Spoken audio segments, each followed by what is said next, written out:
Time to meet the men from the ministry.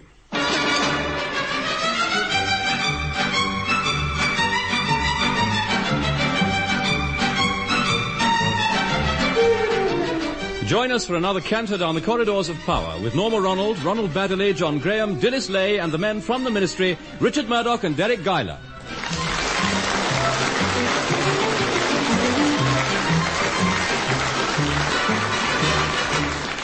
In their office, high above Whitehall, the General Assistance Department grapple constantly with the problems of modern government. Some of their methods may occasionally seem baffling, but whatever they do, there's usually a good explanation. Excuse my asking too, but why are you putting hot buttered toast and a saucer of tea on the window ledge? That's for the pigeons. I thought I'd give them a treat. Oh, the pigeons won't drink that. Huh? Now, there's no sugar in it. That fat one's always first on the window ledge. Ah, yes, he's a very good customer. Decides what he wants and leaves a deposit. 10, it's tea again. Ah, thank you, Mildred. Here, you're not feeding the pigeons, are you? I know the permanent undersecretary's forbidden it, but yes, we are feeding the pigeons. Sir Gregory won't catch us, Mildred. He's never in till 12. Normally old Roger at the Home Office feeds them, but he's on leave. Oh, is he? Yes, he's gone skiing in Malta. Skiing in Malta? They don't have snow there. That's why he chose it. He hates the cold. Anyway, while he's away, we promised we'd put out food and water. Rudge is devoted to the pigeons, Mildred. It's all in these notes he's left us.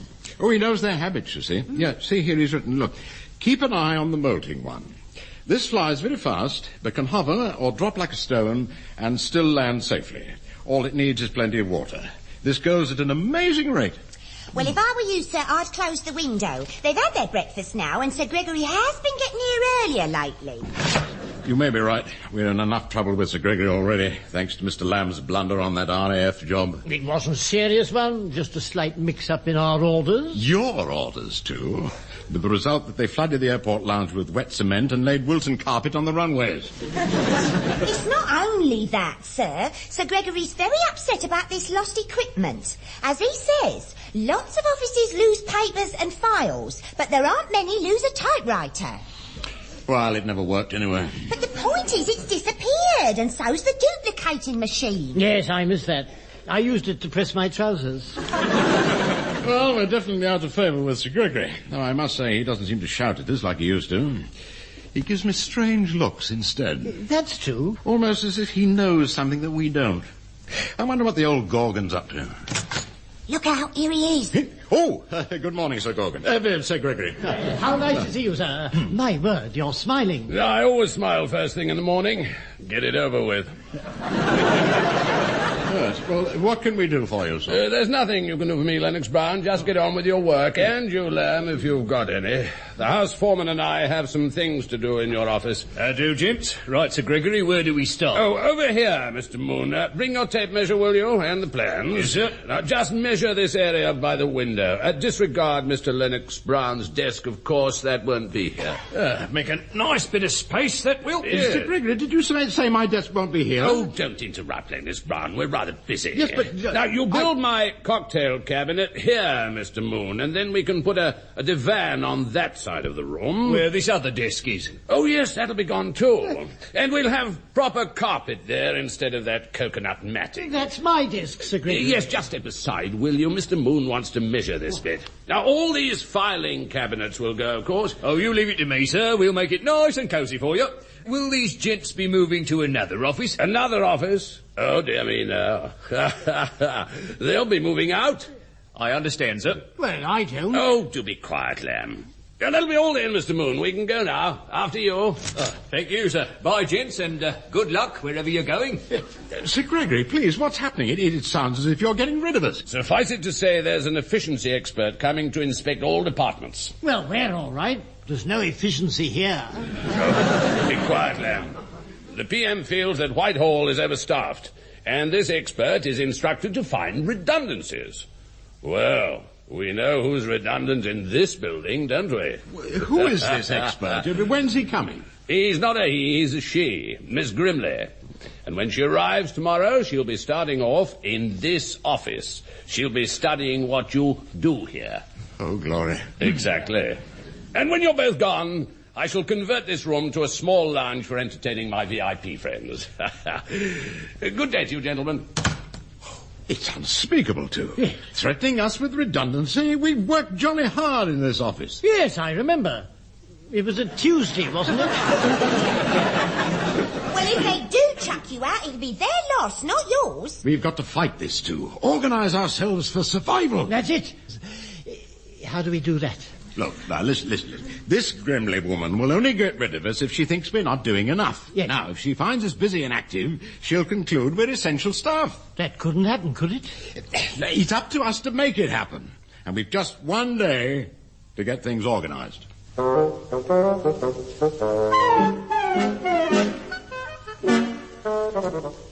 Now then, Miss Grimley will be here any minute. Are we ready?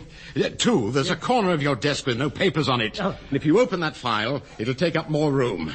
And look as if you're working. You're right, and I found lots of old forms and memos and filled up the in trays, like you said. Right. Now, what else? Ah, yes, Mildred. I had a brilliant idea that'll help to boost our image. What's that, sir? When I bang my fist on the desk like this, I want you to rush into the office, you see, and say, the Chancellor of the Exchequer's changed his mind and wants you to sign the cheques.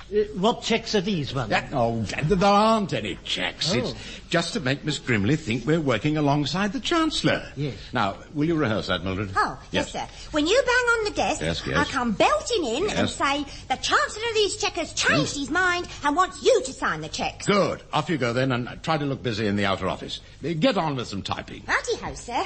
Of course, it won't be easy without a typewriter. Don't fuss, Mildred. Just mime it and hope Miss Grimley doesn't see. Yes, sir. Yes. The Chancellor of the Exchequer's changed his mind.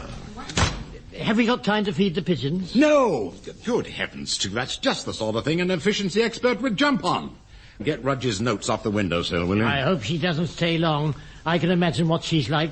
One of those ministry dragons with Harris tweed knickers.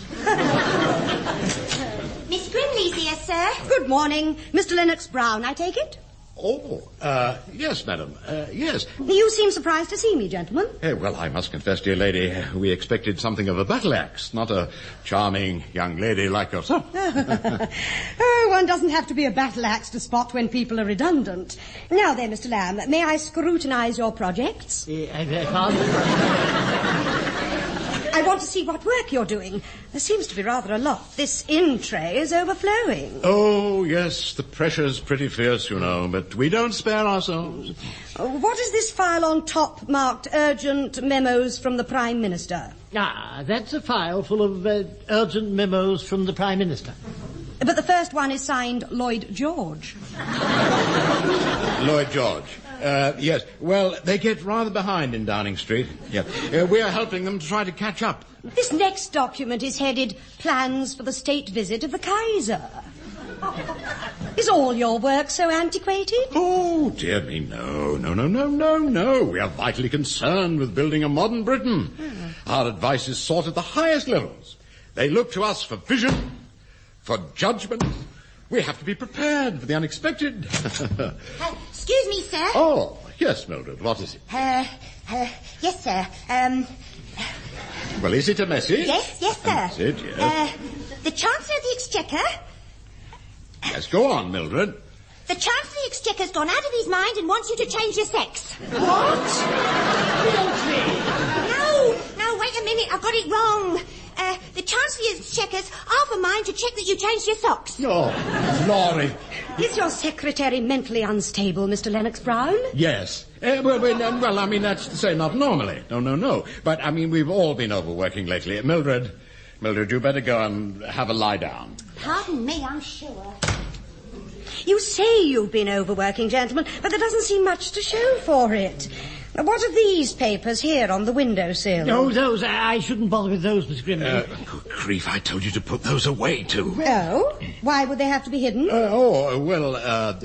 Top secret, you see, yes. A job we've been doing for, for the RAF. Let me see what it's all about.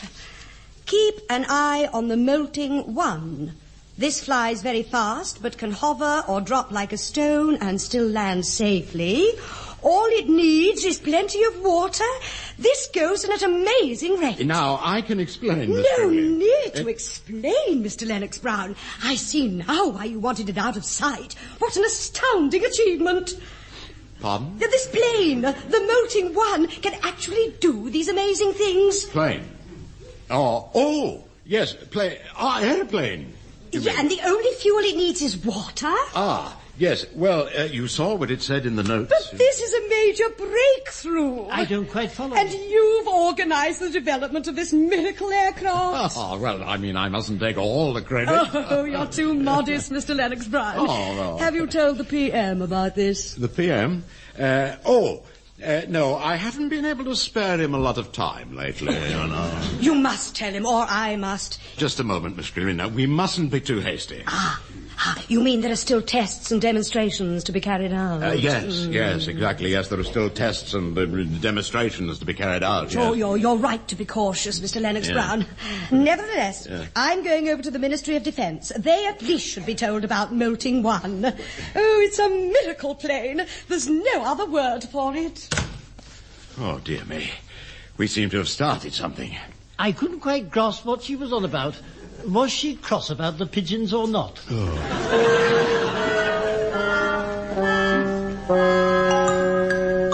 And here is the news read by John Curl. First, more about Britain's new wonder aircraft.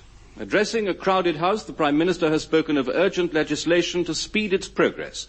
The plane would need special water, and he expected MPs to pass this without delay. The aircraft itself, the Molting Mark I, is still on the secret list, but is believed to be in a hangar somewhere on Salisbury Plain. First news of the Molting I has brought keen reaction throughout the world. The American government say that they too are developing a water-powered plane, but somewhat larger. The Russians say they invented one 10 years ago. They claim that there is no connection between this British discovery and the coachloads of Russian tourists now arriving on Salisbury Plain. Oh, switch it off, too. I can't take any more. Why not one? We're famous. We've developed a marvellous plane. We're cleverer than I thought. Don't be daft. The plane doesn't exist. Don't you see, Mr. Lamb, the Molting One is a pigeon. Oh, dear. And Sir Gregory will be here any minute to find out more about it. But you mean... This is no time for bungling, too. Look, we've got to bluff it out. How are you going to do that, sir? Sir Gregory's going to want details. Oh, I think we can manage him, Mildred. Luckily, he's too bone idle to read the memos people send him. My dear Lennox-Brown, good morning to you. And Lamb, how nice to see you. Did you ever? What can I say? Congratulations. Together we've put Britain back on the map. I'm proud of you both. Sir Gregory, you mustn't overestimate what we've done. Oh, nonsense, my dear chap. This achievement should be shouted from the rooftops. Well, maybe not from the rooftops, sir. Perhaps from a downstairs window. Oh, gracious, it's an absolute triumph for all concerned. There could even be something in the honours list. For us, sir? No, for me as head of the department. Oh, and that reminds me, people keep asking me about the plane. Of course, I know the general outline. After all, we've worked on it together, haven't we? I'd like everyone to know, sir, that this is as much your doing as ours. Quite. But one or two details have slipped my mind, so I want you to fill me in. For example, where exactly is the miracle plane? Sir Gregory, all the details are in that memo we sent you last month. Memo? Which memo? That memo. Oh, that memo, of course. Yeah, I remember. Very interesting stuff. And perhaps we shouldn't discuss it out loud. What? Well, it is top secret. Ah, yes. Keep it under our hats, what? Yes. Well, I leave you to handle the technical side. After all, Molting One is your pigeon. Good show, both of you. Excellent. Well done, man. You handled that beautifully. Yes, well, basically it's just a case of my being smarter than he is, see. Oh, I forgot to ask you. You've got the Molting One lined up for tomorrow's test flight. Which test flight, Sir Gregory? The test flight, man. It's all in the memo I sent you. Which memo was that? That memo. Oh, that memo, yes. It's a vital occasion for all of us. Make sure it goes off smoothly. Mildred, Have we had a memo from Sir Gregory? Yes, sir. You were using it as a bookmark. Ah, of course. Yes, it'll be in my library book, the one on psychology. Here it is. Into the unknown, the mind of a civil servant. Well, what does the memo say? The Prime Minister and Service Chiefs will assemble on Salisbury Plain at 1300 hours on the 24th to see the molting one fly past. Fly past? With people watching? Mr. Lamb's fainted. Dip his head in the fire bucket later. Right now, we've got to think fast. Well, viewers, as you've probably gathered, this is Fort Robinson here on Salisbury Plain, awaiting the fly past of Britain's amazing new aircraft. And over there is the platform on which political leaders and service chiefs are lined up to view the great event. On the end, you can see the two civil servants responsible for this modern marvel. And I must say, they both look green with happiness. It's a day they'll never forget. But, oh my word, one of them's gone down. It must be the excitement, And his colleague is bending over, fanning him with his bowler hat. Stand back, please. My junior colleague will be all right. He just needs air. Pull yourself together, too. But one, all these people waiting for a plane that doesn't exist. Be quiet and leave this to me. I'm reading a book on psychology now. Just keep calm and we'll get away with it. Come along, Lennox-Brown. It's almost 1300 hours. The plane's due any minute. 1300 hours, Pitkin? Yes, Brigadier. 1 o'clock. Well, why can't you say so? Speak English, man.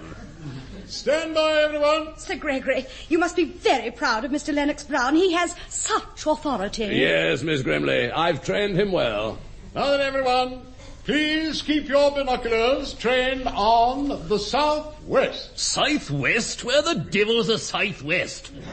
Wait for it. There! What did you think of it? What did we think of it? I beg your pardon. You realize, of course, that the molting Mark I flies very fast. I mean, so fast that it will have been visible only to those with a very quick eye and an exceptionally agile brain.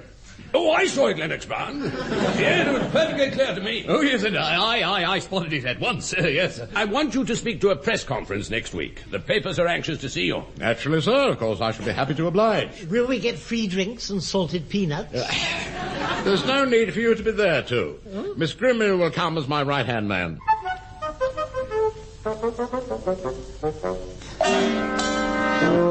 There's a question over there, Mr. Lennox-Brown. Oh, yes. Thank you. The gentleman with glasses? Science correspondent of the Times. Is the molting one powered by a multi-cylinder hydraulic jet system or by some new modification of a hyper-boosted turboprop? Next question, please. But you haven't answered mine yet. I want to know if this plane's engine is basically thermocoupled or an unconventional form of rotary thrust mechanism. Well, it's not quite as simple as that. You mustn't forget the elastic band, you see. Ah, yes, of course. The elastic band, thank you. Yes, now I'm afraid I must close this press conference, ladies and gentlemen, before we get into an area that's rather, hush-hush. Thank you for your attention. You handled that awfully well. Oh, well, thank you, Miss Grimley. Your presence was most reassuring. Oh. Yes, I wonder, would you care to join me for a dish of tea? That's very kind of you. I'd be delighted. Yes.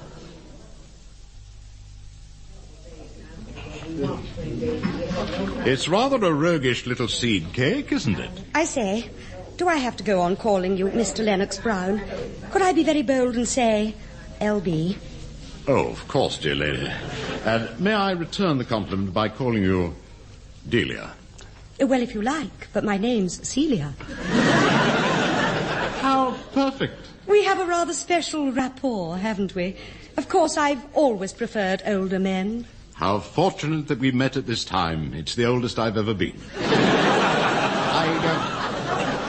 I was wondering, Celia, if I might have the pleasure of your company at the theatre one evening. Oh, thank you. I'd enjoy that. Oh. I adore Covent Garden, don't you? And that show Drury Lane got nice rooms. Yes. Actually, my bank manager's offered me to the Amateur Operatic Society. They're doing South Pacific in the town hall.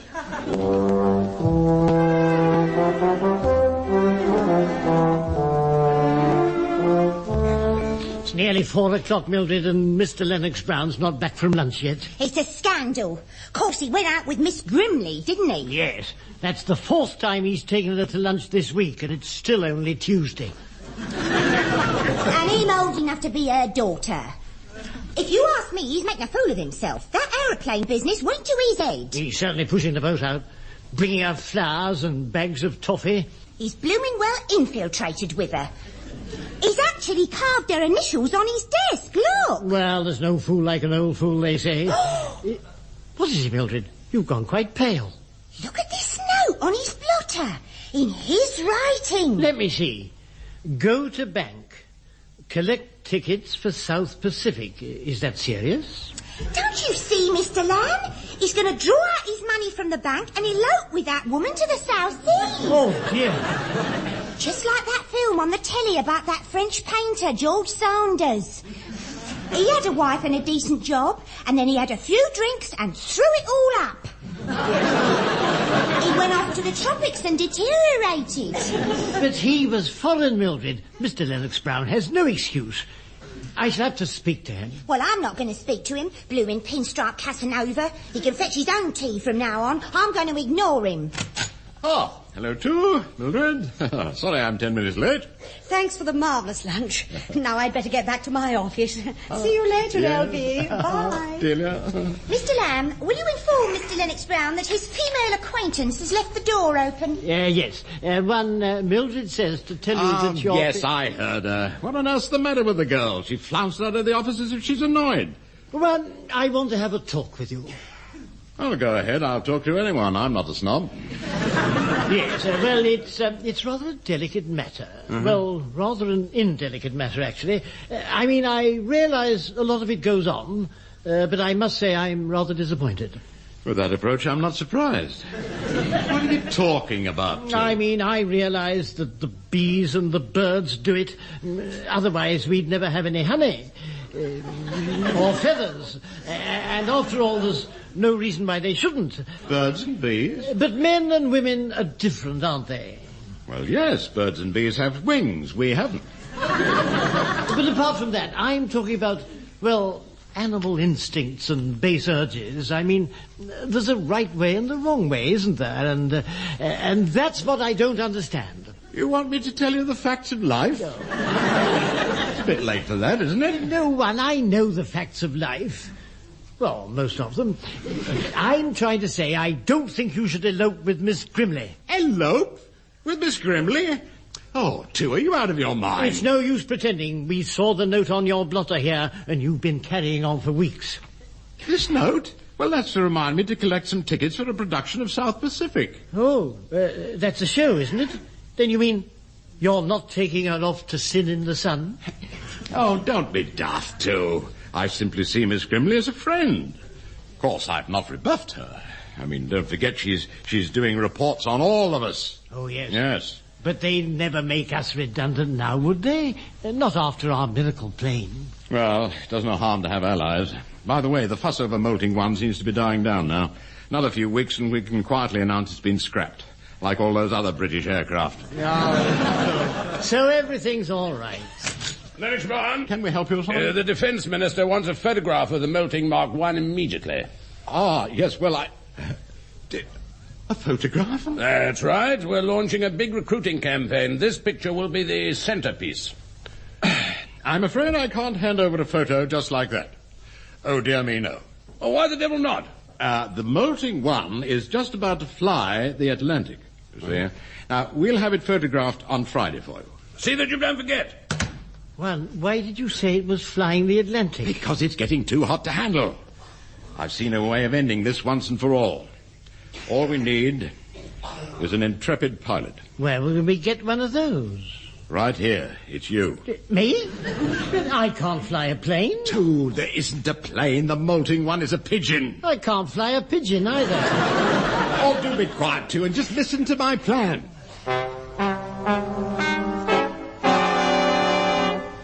And here is the news read by John Curl. Britain's new prototype aircraft, the Molting One, has crashed into the Atlantic. No trace of the wreckage has yet been found, but the civilian test pilot, Mr. Richard Lamb, is safe. His rubber dinghy drifted ashore near Land's End, and he was helped out by a colleague, Mr. Lennox-Brown, who happened to be fishing off the beach.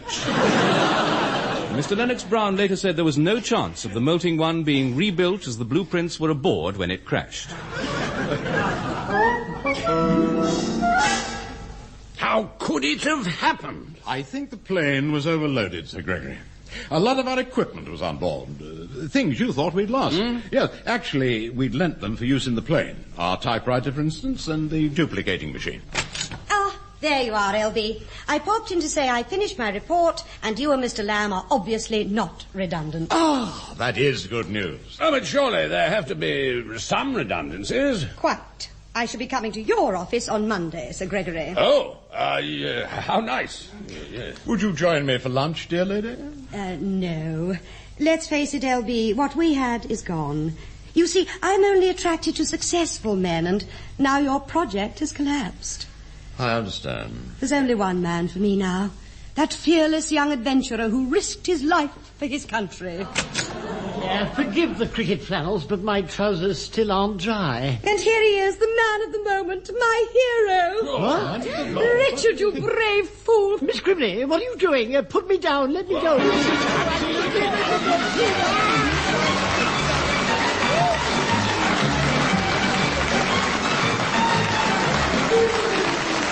Muddling through as the men from the Ministry were Richard Murdoch and Deryck Guyler. Also featured were Norma, Ronald Baddiley, John Graham and Dilys Laye.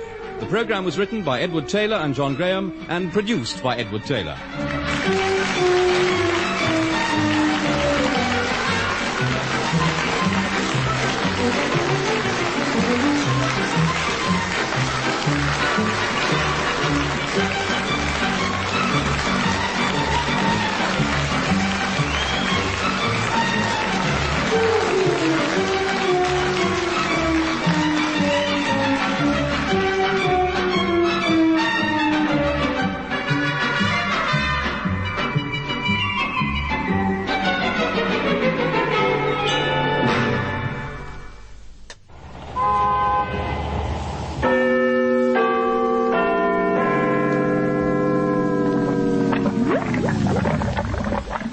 Time to meet the men from the Ministry.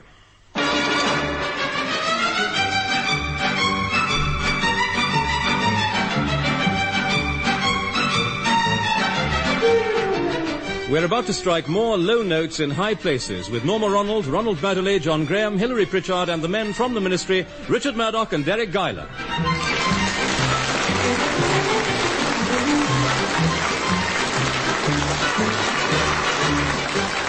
It's a busy life in the General Assistant's office, a constant round of problems, decisions, experiment and effort.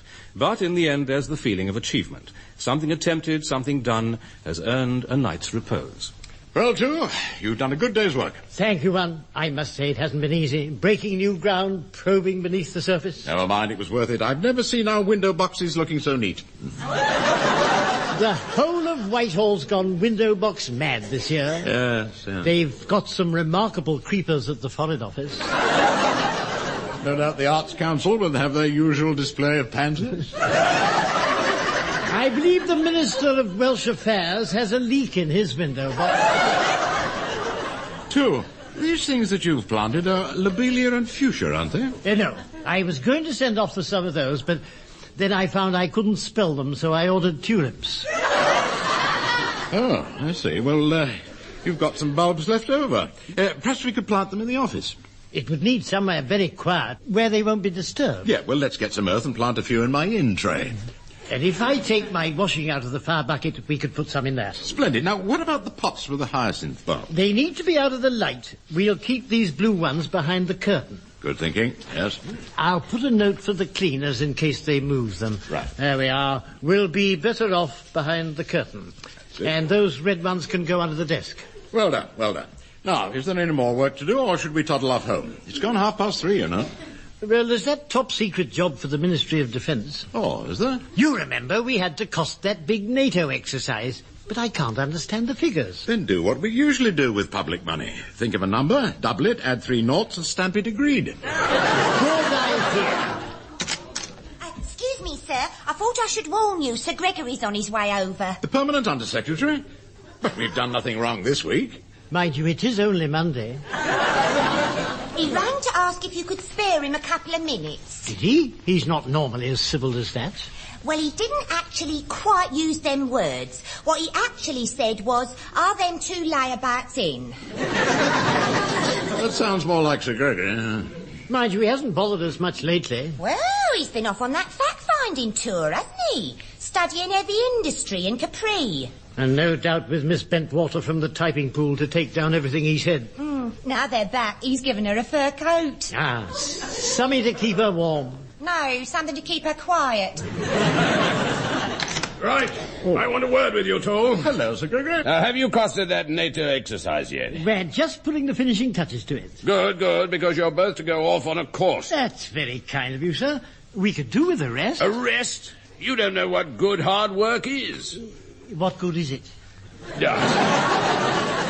Now, this course will be different from previous ones. You'll be living in, for a start, at a large country house in Surrey, a place called Surrey Manor. Oh, and what is the purpose of the course, sir? Well, it's to find bright administrative talent and develop it for leadership. Ah, yes. And you've recognized our potential, sir? No, you're the only people with nothing to do, so you're to make up the numbers. Thank you very much. 2 men dropped out at the last minute. You're a late addition to the course. Do you think we'll enjoy it there, sir? I don't know, but I'll enjoy it here. You'll be out of my hair for 7 whole days. Somewhere where you can't possibly do anything wrong.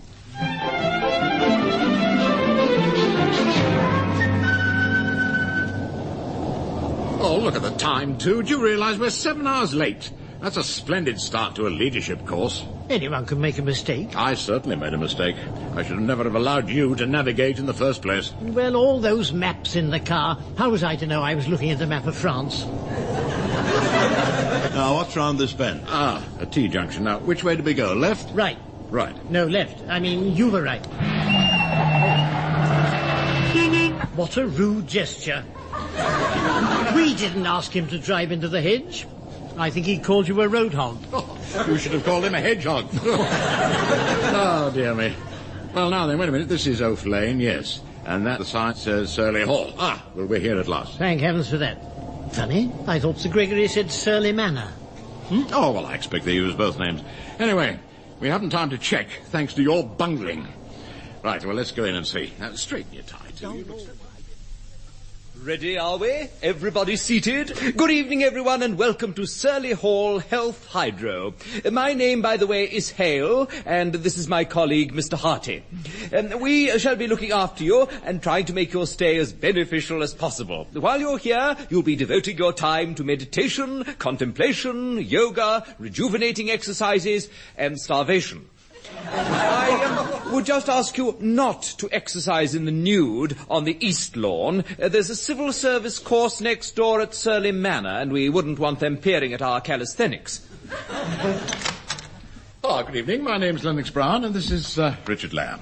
We're here for the course. Oh, yes? We're sorry we're late, but I took the wrong map and he took the wrong turning, and he wished he hadn't done it in the first place. And this lorry driver got awfully annoyed just after we'd gone round the bend. My junior colleague is trying to say that we're a late addition to the course. Oh, that would explain why your names are not on my list. Obviously, a delay in the post, yes. Well, not to worry. You're very welcome. Very. Thank you very much. Very kind of you. Yes, not at all. Now, ladies and gentlemen, I want you all to be in bed by 8. You have a strenuous day tomorrow. Don't we get anything to eat? I fancy a nice thick steak. Oh, well, you won't get one here, I'm afraid, and the evening snack's already been taken. Why don't you try a little yoga before you turn in? Better than nothing, I suppose. Have you got strawberry flavour? I'm sorry. So am I, my dear sir. Oh, come along, too. You've made enough trouble for one day. Get to bed like the man said.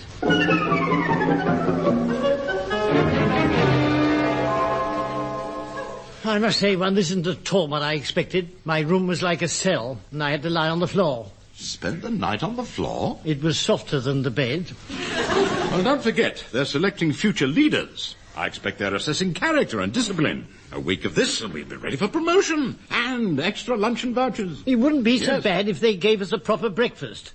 1 piece of bread and butter. And that was as thin as a paper doily. Oh, don't be daft, too. That was a paper doily.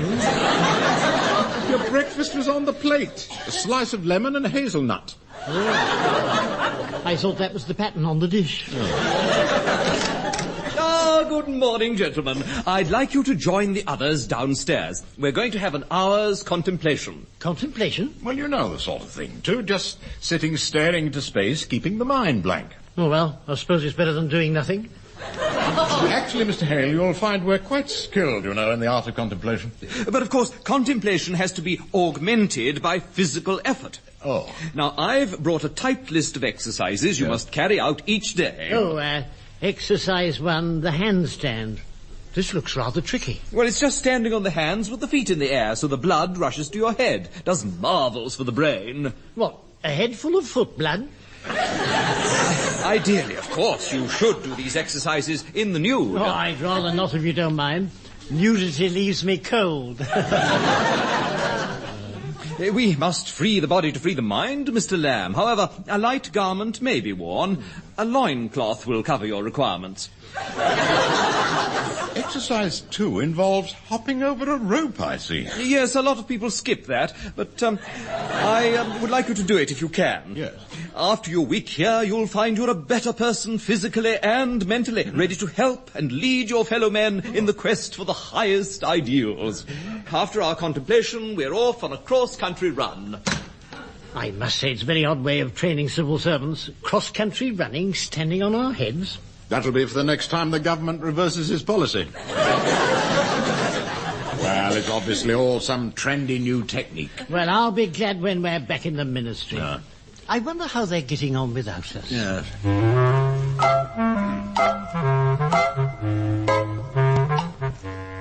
Good morning, Lord Stilton. Do come in, sir. And what can I do for you? Oh, thank you. I'll have a large one and just a dash of soda. You don't seem very busy, Pitkin. Yeah, I was just snatching a break, sir. Having a read, as a matter of fact. Oh, yes. This magazine bell on the cover. And no cover on the cover. No, sir, of course not. Calling Wyatt on this. Possibly my secretary is a funny woman, yes. No, I have been reading that book you lent me, Vipers in Our Bosom. Oh, yes, the one about spies and defectors in government circles. That's right, sir. Oh, your drink. Oh, thank you. A fascinating book, what? Shows there are traitors everywhere. Yes. Let me have the book back as soon as you finish, will you? The PM's very keen to read it. Very good, sir. If I get the end by Friday, I'll leave it on my desk here so you can collect it on Monday. I shan't be in till Wednesday. I'm taking a long weekend. Oh, lucky fella. Well, a working weekend, of course. I find I work better in the country where I can get some peace. I've just bought this cottage in Sussex, and I take my papers down there. Oh, very commendable, very commendable. I may get a girl from the typing pool to come down and handle my memos. There's one who often helps me out when I need it. Hello, Pitkin here. Sybil Tanner speaking. I'm running the civil service course at Surley Manor. Ah, you're Miss Tanner from Surley Manor. You nominated 2 executives, Lennox-Brown and Lamb, as a late addition to the course. We're wondering why they haven't arrived. They were due 2 days ago. Haven't arrived? Well, that's odd. They left here. I know. I had an extra brandy to celebrate. Well, perhaps you'd be kind enough to let me know what's happened to them. Certainly, madam. I'll ring you back. Goodbye. Lennox-Brown and Lamb haven't turned up for that course at Surley Manor. That's strange. I'd better go along to their office and see if the secretary knows anything. Yes, well, I'll come with you, Pitkin. We must get to the bottom of this. I can't understand it at all. Hello, there's no one here. Well, curiouser and curiouser. I hope they haven't defected to the east, what? No chance of that, sir. Not Lennox-Brown and Lamb. You're convinced of their loyalty? No, sir. They haven't got the brains. Just a minute, Pitkin. There's a note on the table. Good Lord, man. Look at this. We'll be better off behind the curtain. Good grief, they have defected. They're fleeing behind the Iron Curtain. And it seems to be signed, Reds under the desk. Oh, they've been quite blatant about it. I should have guessed, of course. All the signs were there. Lamb wore a Cossack hat last winter. Oh, Sir Gregory and Lord Stilton. You're late, Miss Muffin. Oh, I'm sorry, Sir Gregory, I overslept. Indeed. You sleep at home as well. Miss Melvin, Mr. Lennox-Brown and Mr. Lamb have disappeared.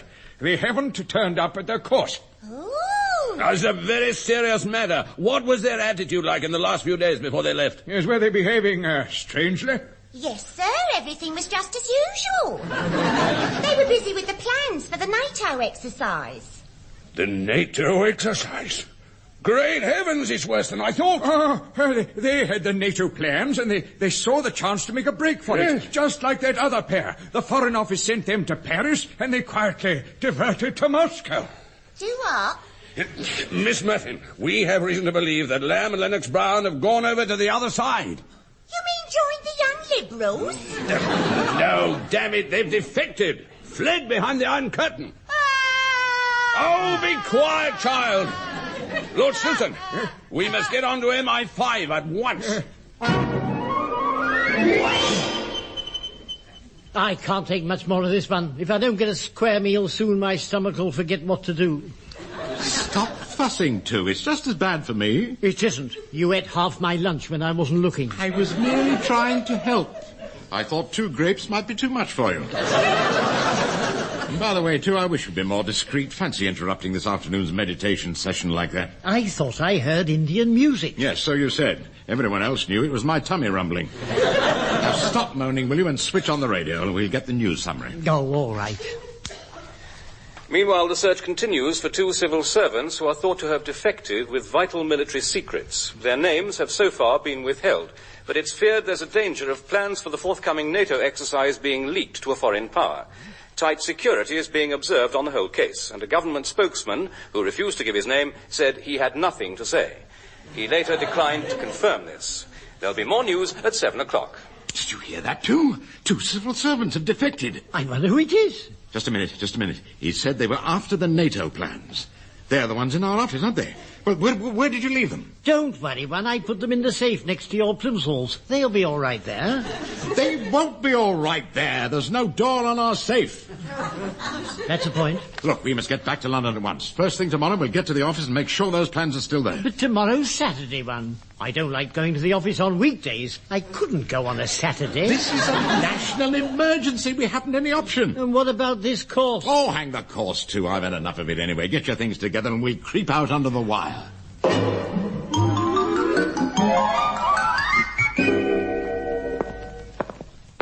Actually, it's quite fun being in the ministry when it's empty, isn't it? There isn't a soul in the place. That's no excuse for your sliding down the banisters. I wonder you had the energy after our stay at Surley Hall. I think it's made me more agile, One. I've kept that portfolio of exercises Mr. Hale gave me. You must be a glutton for punishment. He said they'd make me a different person. Oh, in that case, keep them up. Yeah. Here we are then. Now, let's hope and pray the native stuff is still in the safe. Yes, well, it won't take long to find out. Yes, it's here, One. Just where I left it. Thank heavens for that. Now, look, I'll leave a note for Mildred. She can send it to NATO HQ first thing on Monday. Then we shan't have to worry. Good idea, One. Isn't it awful to think there are traitors at the ministry? I wonder who they are. They penetrate the highest circles, too. I saw a film where the whole staff in an office were under suspicion. And in the end, it turned out the traitor was the man at the top. Oh, you mean like Sir Gregory? Huh? Yes. I say, that's a thought, isn't it? Sir Gregory Pitkin, the spy in black pinstripe. I say, it couldn't be Sir Gregory, could it? What? Well, I mean, he acts very strangely sometimes. And he's been spending more money lately. You remember Splinter Woodcock's retirement present? Yes. When they brought the collecting box round, Sir Gregory put in twice what he usually does. Are you sure, too? Yes. I saw the tuppence in his hand. Do you think we ought to investigate one? You mean go along to Sir Gregory's office and pry around? Take advantage of the fact that he isn't there? That's right. We could go through his drawers. Too? That would be a betrayal of trust. Heaven knows what personal stuff we might find. On the other hand, of course, I mean, if the national interest demands it, He'd never know, would he? Come on. Let's go and have a look round. Yeah. Bring the paper knife. Some of his drawers might be locked. Right. But remember now, we're only doing this from a sense of duty. My word, man, Sir Gregory really does himself proud, doesn't he? What a splendid office. 4 cocktail cabinets, colour TV, and a wall-to-wall desk. Yeah, that divan looks rather comfortable. I expect that's for Miss Bentwater when she wants to lie down for a bit. Well, there's nothing incriminating in Sir Gregory's work tray. In fact, there's nothing in his work tray at all. Just a membership card for the Stripperama Club. Well, look at that book on his desk. Vipers in Our Bosom, Famous Spies of the Civil Service. Good Lord! He must be interested in that sort of thing, you see. What? And just a minute. There's a note sticking out in Sir Gregory's writing. What does it say? I've come to the end. This book has given me food for thought. I'm off to the country where I'll find some peace. Good grief, too. You see what this means? Yes, Van. Well, I think I do. The country where I'll find some peace. This country isn't good enough anymore. He's fleeing behind the Iron Curtain. They said 2 defectors on the news, didn't they? No doubt Sir Gregory's taken Daphne Bentwater. One word from him and she'd drop everything. Do you think we should do something? Well, of course we must do something. Tell the Home Secretary. Get him on the phone. I'll look round the office for any other incriminating evidence. I rang the number you gave me, Van, but the Home Secretary's away. I left a message on his recording machine. I'm glad, in a way, the Home Secretary wasn't there. Really? Of course, Sir Gregory's wrong to defect, but we can't just throw him to the wolves. We must try and save him from himself. I mean to say, he can't be all bad. The bits I've seen look pretty awful. There may still be time to pull him back from the brink. If he hasn't yet fled the country, perhaps we can talk him out of it. But we don't know where he is. He won't be at his house in Hertfordshire. His wife's always there at weekends. Now, where's his address book? He's got a cottage somewhere in Sussex. If he's still in Britain, I'll bet he's there. Yeah, this is it. Look, I'm sure this is it. Look, The Nest, Little Groping, Sussex. Right, let's get down there at once.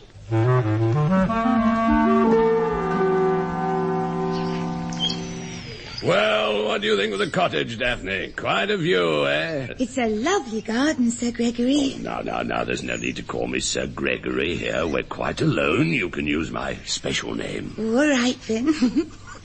Bunny. But you are naughty. Me? Well, I haven't done anything, so far. You told me to take off my clothes and come out here for a swim. But the swimming pool hasn't been built yet. Well, no sense in waiting to the last moment, is there? Well, why don't you join me in my double hammock? I had it specially made, you know. But won't it throw us together? With a bit of luck, yes. Now, come along, my dear. Up you get. That's the way. That's it. Now, just relax. Enjoy the sunshine. You know, Bunny, you look quite handsome after a few drinks. Yeah, I haven't had any drinks, my dear. No, but I have. Oh, what a witty little pixie you are, to be sure. Oh, and what a perfect afternoon. You wouldn't think Whitehall existed. The trouble and toil. Lamb and Lennox-Brown defecting. All forgotten. Just you and me and the song of the birds. Oh, isn't that a lark up there? I do believe it is, yes. And, talking of larks, I've got an idea. Now, why don't Bunny, we just sort of... There are 2 men in those bushes. What? Oh, take no notice, my dear. I expect it's the vicar and his friend. They go bird-watching, you know. Daphne, my little lotus blossom. If I said you've a wonderful figure, would you hold it against me? You tantalizing minx, Well, let they me... don't look like bird watchers. They're wearing bowler hats and carrying umbrellas. Well, look, now they're running across the lawn. Don't do it, Sir Gregory. We know what you're planning and it's wrong. We've come to save you from yourself. What? What the devil you... Look out, Bunny! The hammer! Ah! Sir Gregory, it's no use hiding in the stinging nettles. We're here to have it out with you. Lennox-Brown, Lamb, you traitors, how dare you? Stay where you are, Sir Gregory. Ah, oh, you're armed, I suppose. Well, there's no need for violence. No need at all. If you're after secret documents, I've plenty in the cottage. Why don't you overpower them, Bunny? You told me you were good at karate. I don't want to hurt them, my dear. Oh, I know they're traitors, but remember, they were on my staff. What do you mean, traitors? You're the traitor, Sir Gregory. We know you're planning to defect. We came to drag you back from the brink. Is this some devilish trick, Lennox-Brown? You're the ones MI5 are looking for. You disappeared with the NATO papers, and now you come here armed to the teeth and threaten me? Armed? We're not armed, Sir Gregory. You're not armed? Right, that's different. Daphne, I'm going inside to phone the police. You stay here and guard these men. But suppose they get violent. That's a risk you'll have to take, for the sake of the country. No, look here, Sir Gregory. Here's a pitchfork, Daphne. If they look like trying to escape, give them a prod in the national interest.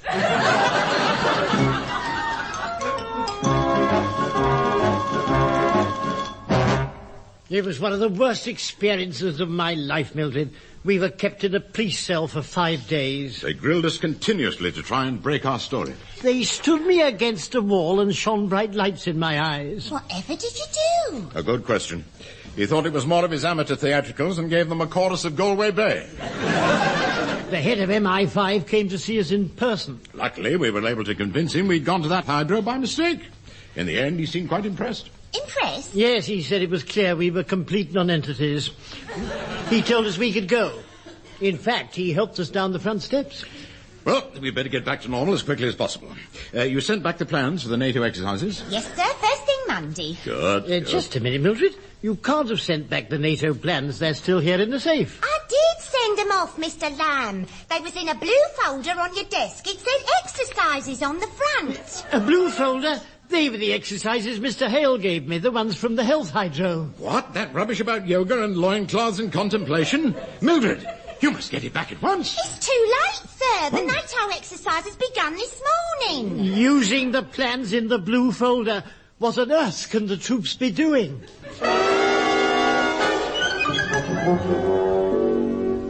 And here is the news read by John Curl. There were unusual scenes on Salisbury Plain at the start of today's NATO exercise. The Prime Minister took the salute at the opening march past and seemed surprised when the procession was led by the Royal Marines, clad only in boots and loincloths. They were followed by troops from the Royal Scots Guards. These men wore kilts, but broke with tradition by doing handstands in front of the saluting place. The Women's Royal Army Corps then skipped across the parade ground in the nude. The Prime Minister said he was very impressed, but he was unable to present their commanding officer with a medal as he couldn't find anywhere to pin it.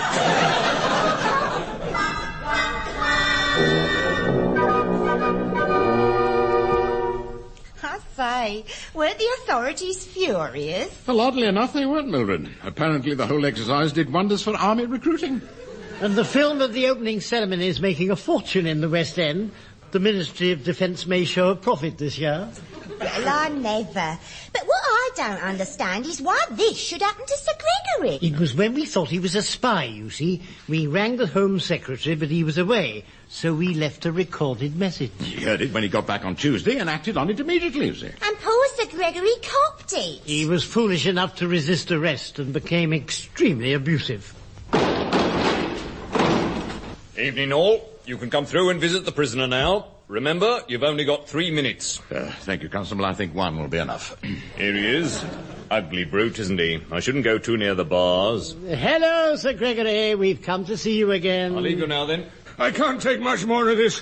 I've got to get out of here. Try to relax, Sir Gregory. You've done a beautiful job on that mailbag. Have you brought it? Brought what, sir? The file, man, the file. I asked you to bring me a file. Oh, the file, yes, I remember that. I brought you this nice, strong cardboard one. It'll keep all your papers in order. Good grief, man. Not that sort of file. No, sir.